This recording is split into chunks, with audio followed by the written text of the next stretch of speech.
Jésus était un grand sage. Jésus enseignait beaucoup aux gens. On le sait, il a attiré des foules tellement grandes qu'il y avait 5000 hommes, sans compter les femmes et les enfants, qui s'étaient déplacés puis l'ont écouté jusqu'à ce qu'ils oublient qu'il y avait un repas de la fin du jour qui s'en venait. Euh, donc, il enseignait beaucoup. Et ce qui est surprenant, ce sont ses paraboles et ensuite les paraboles notamment inspirées par la nature. Ici, c'est une liste assez exhaustive où, d'un côté, c'est les paraboles inspirées de l'écologie, alors que de l'autre côté, des paraboles inspirées de l'économie. Okay? Dans l'économie, c'est très large, c'est des phénomènes sociaux aussi, mais c'est que la majorité du temps, ça traite de l'argent. Et du côté de l'écologie, je mets aussi certains principes physiques, comme par exemple là, le vin nouveau dans les vieilles outres. Bon, c'est pas exactement de l'écologie, mais c'est des principes physiques scientifiques. Donc, on voit que lorsqu'on les identifie, ils sont, je crois, presque tous là. Eh bien, on remarque la tendance que Jésus en a puisé beaucoup, beaucoup, beaucoup du côté de la nature. Il y en a qu'on connaît plus, qui se retrouvent dans les célébrations du dimanche, dans les lectures. Il y en a d'autres qu'on connaît parfois un peu moins, ou qu'on entend moins souvent. Voilà, ce sont les paraboles. OK? Pourquoi Jésus utilisait autant de paraboles? Ben, je pense notamment, c'est parce qu'il passait beaucoup de temps à prier en nature. Euh, on voit le rythme de Jésus d'être avec les gens et ensuite de ça se retirer sur une montagne ou dans le désert, euh, dans la nature, pour pouvoir prier. Et puis, vient avec la prière, la contemplation, puis peut-être une certaine inspiration pour ensuite retourner devant les gens et donner ces exemples-là terrestres, fonctionnement de la nature. Pourquoi? Il y a une raison qu'on a perdue aujourd'hui dans le monde moderne que Jésus, lui, savait, et c'était qu'il y a de la sagesse dans la nature. Lorsqu'on va voir le livre des Proverbes, chapitre 3, ça dit que la sagesse était là dès le début, auprès de Dieu, dans le processus de création, et agissait comme maître d'œuvre. Donc, tout ce qui est fait dans la nature, moi je dirais les équilibres écologiques notamment, eh bien c'est fait avec sagesse. Donc, si c'est comme des morceaux de casse-tête qui s'imbriquent l'un dans l'autre, à ce moment-là, ben, il y a plein de sagesse à apprendre dans la nature et qui nous servent ensuite de leçons de vie. De leçons de vie sur nos interactions entre nous, pour mieux comprendre Dieu, certains mystères qui deviennent à ce moment-là plus apparents. Il y a un autre bon exemple dans la Bible, c'est le roi Salomon qui était le plus sage de tous les hommes. Et puis lorsqu'on arrive pour détailler pourquoi il est si sage, eh bien c'est parce qu'il connaît par milliers les animaux, les plantes, il connaît leurs noms, il connaît leurs caractéristiques. On retrouve même cette idée de sagesse dans la nature dans le livre de Job. Mais interroge donc les bestiaux, ils t'instruiront. Les oiseaux du ciel, ils t'enseigneront. Hein? Justement, des paraboles. Les créatures sont là pour nous enseigner, pour nous instruire. Eh bien, euh, on peut donc en tirer des paraboles, des leçons de vie. Alors, celle-ci vient de Jésus directement, la parabole de la graine de sénévé. Hein? On la connaît. C'est la plus petite des semences et pourtant, une fois dans une bonne terre, elle grandit et à son ombre viennent les oiseaux du ciel pour y faire leur nid. C'est la plus petite des semences, mais quand elle pousse, c'est la plus grande des plantes. Bon, là, on ne commencera pas à être perfectionniste puis à rappeler à Jésus que c'est pas exactement la plus petite des semences, il y en existe des plus petites que ça, mais on va aller avec le fait que c'est clairement l'une des plus petites. Et puis que c'est impressionnant à quel point la plante peut devenir grosse. Au Québec, on fait pousser de la moutarde. J'ai déjà vu des champs de moutarde, les fleurs sont jaunes, c'est splendide, c'est très rayonnant. Mais par contre, C'est une plante qui pousse à peu près à la hauteur de mes genoux. Donc, c'est pas très grand. Mais par contre, en Méditerranée et dans des climats plus chauds, c'est une plante qui peut facilement dépasser la hauteur d'un homme. Donc, ça produit beaucoup d'ombre et c'est à son ombre que certains oiseaux peuvent y faire leur nid. Donc, qu'est-ce qu'on peut retirer comme, euh, comme leçon de vie? Mais premièrement, il y a une réalité spirituelle qui est décrite par Jésus ici, là. C'est que, notamment, des petits gestes d'amour, il ne faut jamais les sous-estimer parce qu'ils peuvent devenir la semence de quelque chose qui va grandir, devenir beaucoup, beaucoup, beaucoup plus grand. Et, euh, et à ce moment-là, on vient de semer la paix, l'amour, la joie, euh, et puis on commence à faire l'expérience du royaume de Dieu à cet endroit-là. Donc le royaume de Dieu est quoi? Ben, a tout le potentiel dans cette petite semence. Ça vient aussi nous amener l'idée que le royaume de Dieu, il est déjà là, mais pas encore. Hein? Il est là parce qu'on peut tenir la semence qui est là, mais c'est pas encore grandi en plante. J'aimerais souligner le fait que dans cette parabole-là, il y a aussi une réalité écologique qu'on a à réapprendre aujourd'hui. C'est que les arbres accueillent la vie. Hein? Jésus parle que cette petite semence, une fois en terre, va grandir et accueillir le nid d'un oiseau. Alors, est-ce qu'on pourrait planter plus d'arbres? Est-ce que cette parabole-là nous enseigne aussi l'importance de favoriser la nature, les plantes, la végétation? On a tendance à parler de l'homme qui plantait des arbres et vous pourriez faire des recherches là-dessus. Je voulais donner un autre exemple qui décrit un peu ce que Jésus est en train de dire. C'est un Africain qui a dédié une bonne partie de sa vie à planter des palétuviers. Ce sont les arbres qui poussent là où il y a un mélange avec l'eau salée. Donc, c'est évidemment pas tout type de végétation qui peut pousser là où il y a de l'eau un peu salée. Il décrit ceci. Dès qu'on a planté des palétuviers, même quand les arbres sont de petite taille, on y voit venir des animaux.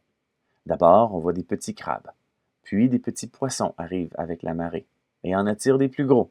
Les oiseaux se posent dans les arbres. Hein? Donc, il y avait là un endroit avec moins de vie, et grâce à l'intervention humaine comme ça devient un havre de paix, un petit royaume de Dieu à ce moment-là pour les animaux à cet endroit-là. Je vous rappelle une autre parabole que Jésus a dite, celle des oiseaux du ciel et des fleurs des champs. Hein, le refrain qui revient là, lorsque c'est mis en chanson, « Cherchez d'abord le royaume et la justice de Dieu, le reste vous sera donné. » Les gens venaient à Jésus, puis s'inquiétaient. Puis ils disaient, « Ah, je sais pas,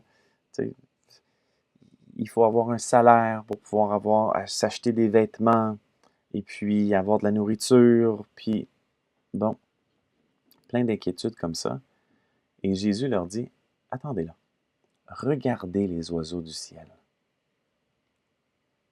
Ils ne sèment pas, ils ne moissonnent pas, et pourtant mon Père leur donne tout ce qu'ils ont besoin.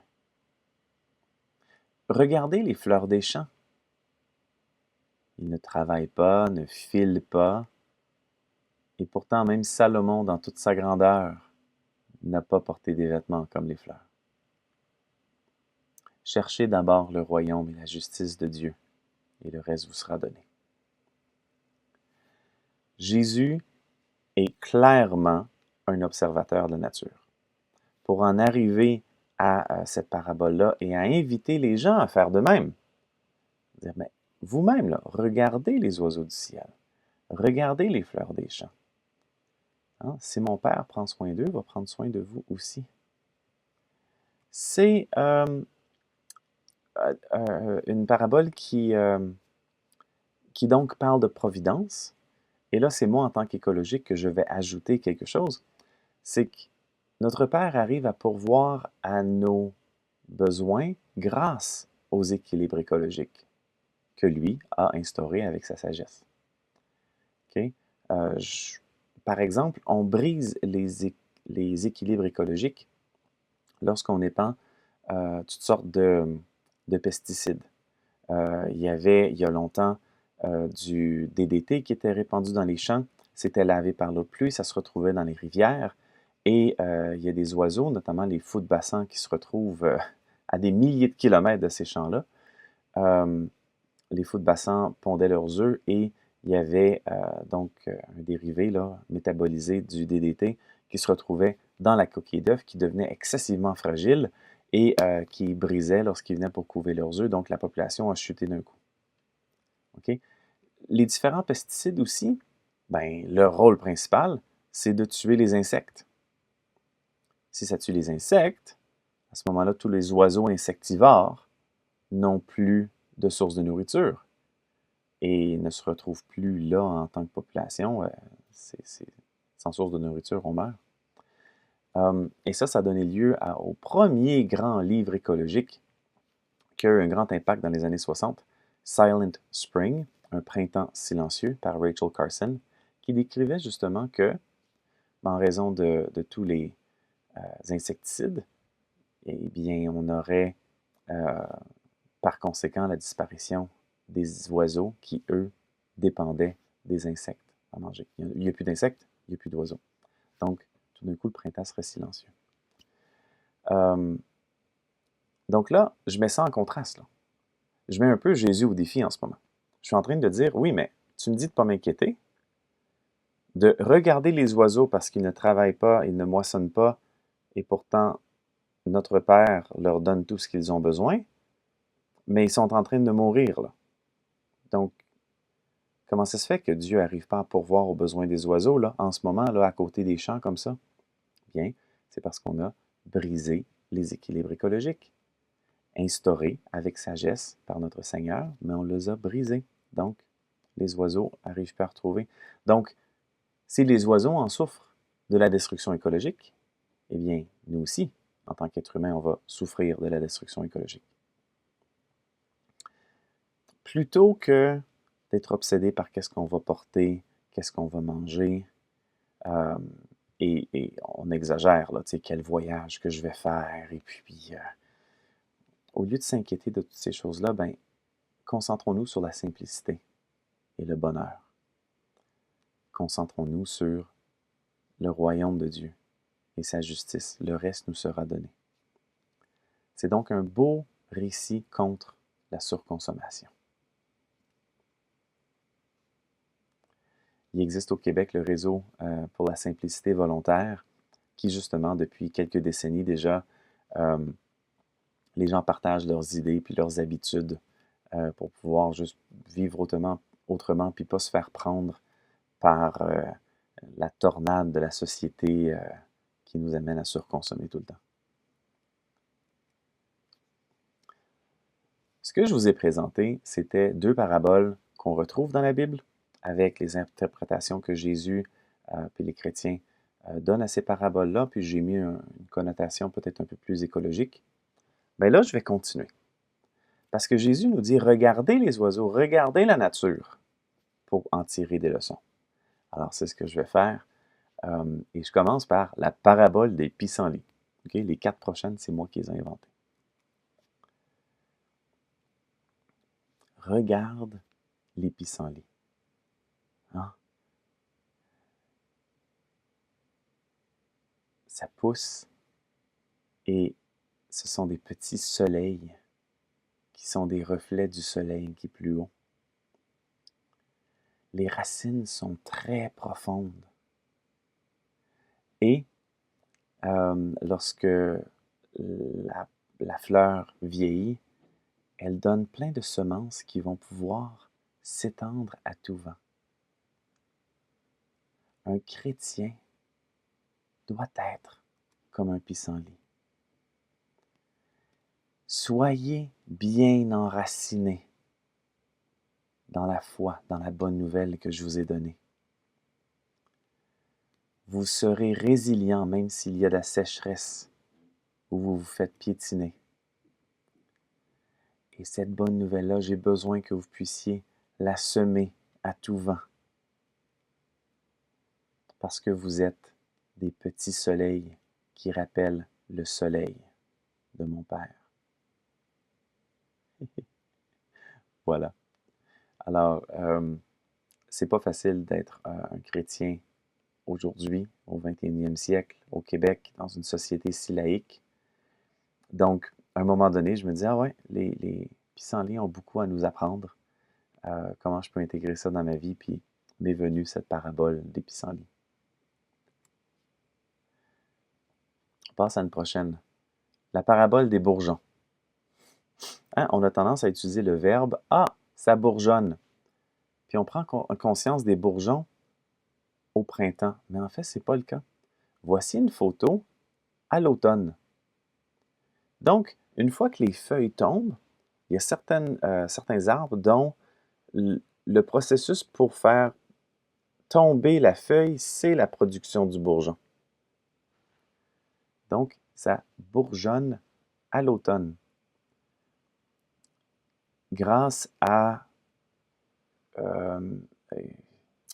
souvent là, en hiver, il va y avoir des écailles et puis aussi une sève sucrée, ce qui va empêcher que ça puisse geler et briser le bourgeon. Et ensuite de ça arrive le printemps quand les bourgeons vont s'ouvrir et donner les feuilles, les fleurs et les nouveaux rameaux qui vont pousser. Donc, qu'est-ce que j'en retiens? Bien, l'arbre ne bourgeonne pas au printemps, mais en automne. Pour donner lieu, disons que vous avez un projet, bien, le projet commence bien en avance et peut même devoir passer par 1 ou 2 hivers. Là. Peut même passer à travers une longue difficulté avant que vraiment ça puisse s'ouvrir. Votre projet peut rester longtemps sans qu'il puisse s'accomplir. Un autre exemple, c'est que parfois on a des valeurs écologiques ou des valeurs sociales, des valeurs évangéliques qui sont là, qui sont présentes, mais il y a des hivers dans nos vies où ces valeurs-là, malheureusement, on ne les laisse pas s'épanouir. Et puis finalement, une fois avoir traversé l'hiver, là, tout d'un coup, ça peut s'ouvrir. Donc, les choses ne font pas juste apparaître d'elles-mêmes, ça prend une certaine patience. Il y a des écailles et la sève sucrée qui protège ce bourgeon du gel. Okay? Il y a toutes sortes de conditions qui font que ça peut demeurer. Des fleurs, des feuilles et des rameaux attendent pour pousser. Et moi, je pense que nous avons des grâces qui sont en dormance et qui survivent les hivers de nos vies. Alors, les bourgeons nous enseignent la patience. Prochaine parabole, c'est la parabole des castors. J'ai pu apprendre des castors et surtout à partir des gens qui avaient des chalets et puis que là, le barrage des castors faisait que l'eau arrêtait, le niveau de l'eau montait, puis ça leur causait des problèmes. Le castor, premièrement, il est très vaillant. Et il est vaillant notamment parce qu'il y a une partie de son corps, ses dents, qui pousse toute sa vie. Donc, il ne peut pas s'arrêter parce que sa vie même va être en danger s'il arrête de gruger du bois. Il doit le faire. Il est constitué ainsi. Hein, imaginez qu'un un castor simplement arrête de manger du bois, ses dents vont grandir et là, ce sera même plus possible de pouvoir s'alimenter autrement. Il est très versatile. Hein? Il peut passer de l'eau à la terre. Il y a des gens qui aiment mieux s'isoler. Et en tant que chrétien particulièrement, il y a toujours la tentation de dire « Ah, j'aimerais juste mieux vivre toujours entre chrétiens, je ne veux pas me mélanger à la société. » Non, le castor nous apprend notamment cette possibilité de toujours être polyvalent, versatile, se promener dans différents milieux. À première vue, la construction de barrages semble destructeur. Et puis, c'est partiellement vrai. Hein? De briser autant d'arbres et ensuite de ça, de faire monter le niveau de l'eau, Ça étouffe certaines plantes qui étaient là. Ça change le paysage, ça peut déplacer certaines populations de musaraignes, par exemple, là, ou des petits animaux qui vivaient en terre doivent se déplacer. Les Suisses, par exemple. Bon. Mais par contre, l'inondation, dans son ensemble, permet une abondance d'animaux, et notamment les grenouilles. Lorsqu'on empêche les castors de faire leur travail, on voit les populations de grenouilles qui sont menacées. Donc, ce qui semblait au départ destructeur, en fait, ça fait partie d'un équilibre important à conserver. Et ça, on s'en est rendu compte. C'est 2 fois le même exemple que je vous donne. Les aborigènes en Australie ont une pratique qui s'appelle, du moins en anglais, on l'a appelé cultural burning. C'est de brûler une partie du champ de manière contrôlée. Et ce qui a été observé, c'est une plus grande fécondité des lieux. Lorsqu'on leur permet, parce que pendant un temps, c'était la loi en Australie de ne pas permettre de brûler, ben là, tout d'un coup, il y a des populations d'animaux qui ont commencé à baisser, puis pourtant, on se disait, ben, on laisse tout au niveau sauvage. Donc pourquoi? Et non. Il y a certains animaux qui n'arrivaient plus à se déplacer avec cette espèce de savane d'herbe haute qui bloquait le chemin et puis qui pouvait parfois amener d'autres genres d'insectes qui attaquaient d'autres genres d'animaux.